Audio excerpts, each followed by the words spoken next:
sponsored by 666bet.com.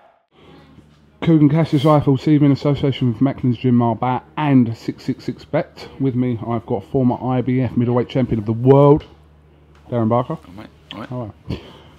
Bellew Cleverly, the rematch is on. It's been simmering nicely since the press conference. The ringside, the gloves are off. Have you been watching it all? I have, and I can't wait. Now I'm not boxing myself. I'm loving it. I'm loving it. Being a fan of boxing, so I can't wait. Buzzing for it. You know, with this fight, well, in boxing in general, I think I'm not one for the bad blood and all that sort of thing. But if it's genuine, if it's not manufactured, ain't made up, it's good. Do you know what I mean? And it's selling this fight. It's a brilliant fight. They generally don't like each other, and I can't wait. I can't wait to watch.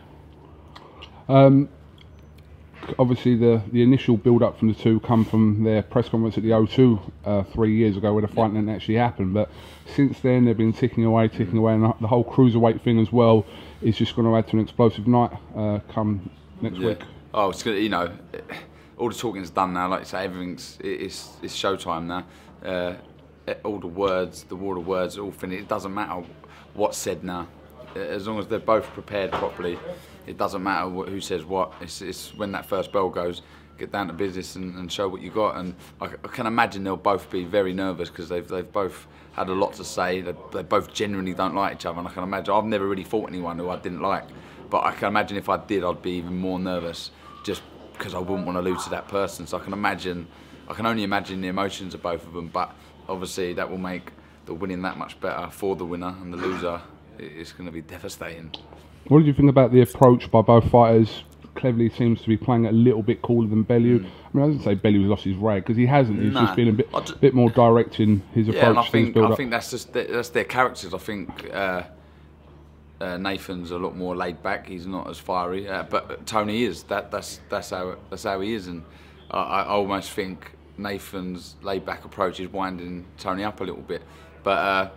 You know, I just think that's Tony. You know, he's fiery, and I think he thrives off of that, and he uses that emotion well. So I can't wait. It's going to be fireworks, and you know, nonetheless, it's going to be a great fight. Are you going to do what I do and sit on that lovely fence? On the fence. I've got splinters already. But the thing is, you know, that's the beauty of this fight as well. The opinions split. You know, it genuinely is a 50-50 fight. You know, I think a lot of people saying that the move up in weight suits Tony, but I can't imagine that it was a walk in the park for Nathan to make the weight. No doubt, and he's even said it himself, Nathan, Tony's a bigger puncher. So if you're looking at it, I suppose it could be Tony, you know, stoppage or knockout, or Nathan points, because he does throw a lot of punches. So, but yeah, I've got splinters. That's all right. You're allowed to have that on this. Thanks. You got them on now. Always. Yeah. Unless you're fighting Daniel Gill. Was it me all the way? Was it? Always. Even when you fought Martinez, when you got beat. Oh. Thanks. We're pals. I can have this banter with you. Yeah. Listen, thanks for talking to IFL TV, and pleasure. Get back to work, son. Nice one. The Big Fight, sponsored by 666bet.com.